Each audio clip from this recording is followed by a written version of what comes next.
The fourth system is the worst of all of them.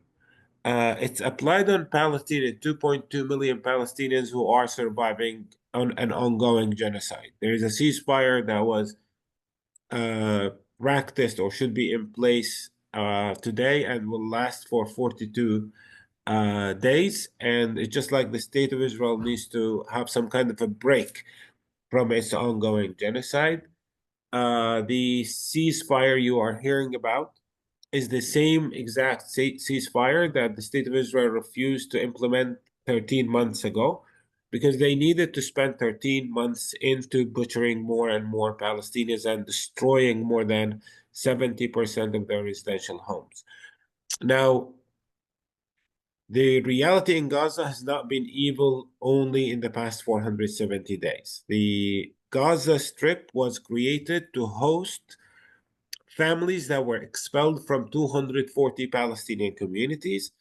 Founders of the State of Israel prevented those families from going back to their communities since then.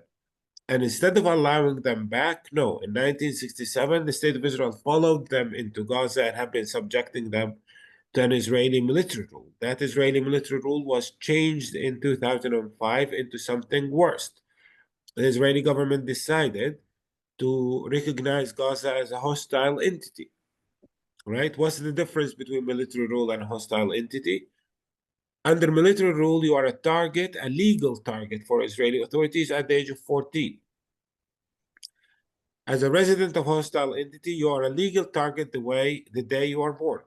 That's the main difference. That's why the Israeli criminals actually legalized murder of more than 17,000 like minors over the past 470 days. They legalized the destruction of people's homes because everything in Gaza is turned into some kind of a legal target for Israeli criminals. So we have those four systems. Of course, the problem in Gaza is not Israel's denial of people access to water. Like 97% of the water resources in Gaza were contaminated pre-October of 2023. Their food supplies were in control and counted based on the calories. 24% of the land of Gaza was under direct Israeli military control. 75% of the territorial water was off access for Palestinians in Gaza.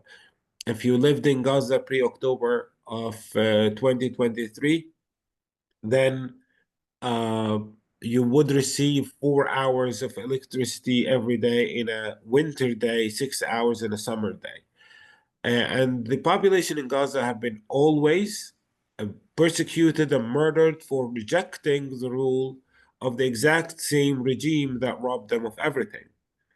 So one thing people don't want to see, which is that the families in Gaza, more than 75% of the families of Gaza, are families that were robbed completely of everything by the Israeli regime. So when the Israeli regime controls them, the natural thing is to express rejection to the regime that robbed you and your family of everything.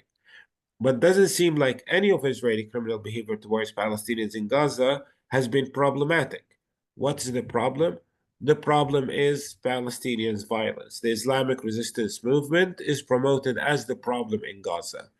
You know?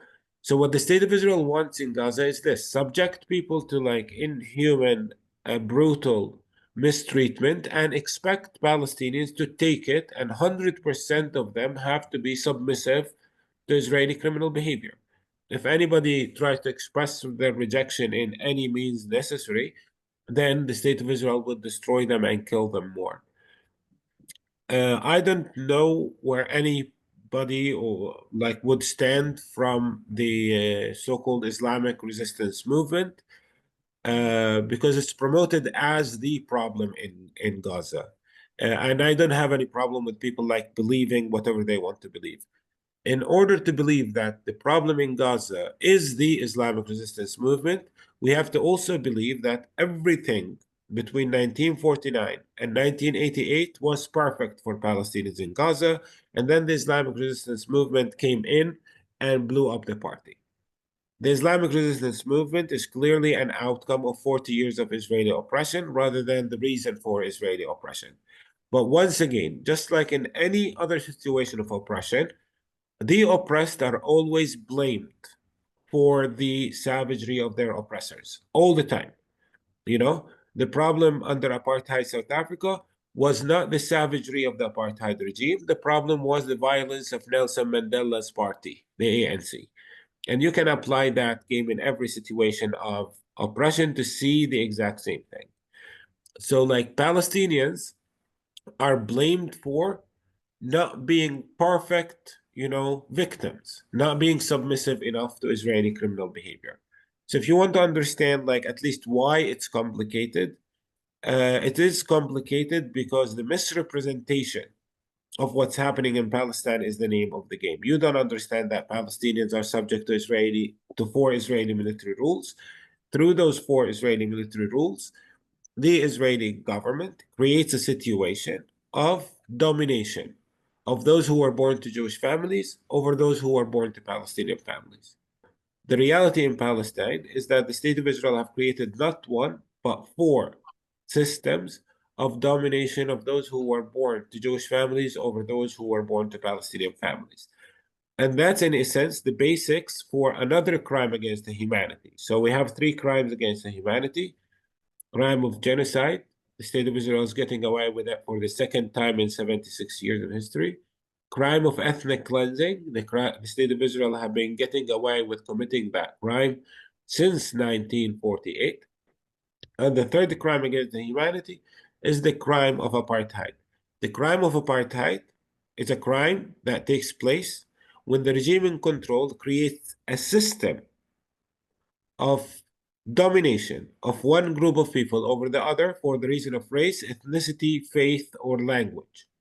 The State of Israel takes the element of faith, turns it into a genetic marker, and then uses it as the bedrock or the base for its apartheid regimes.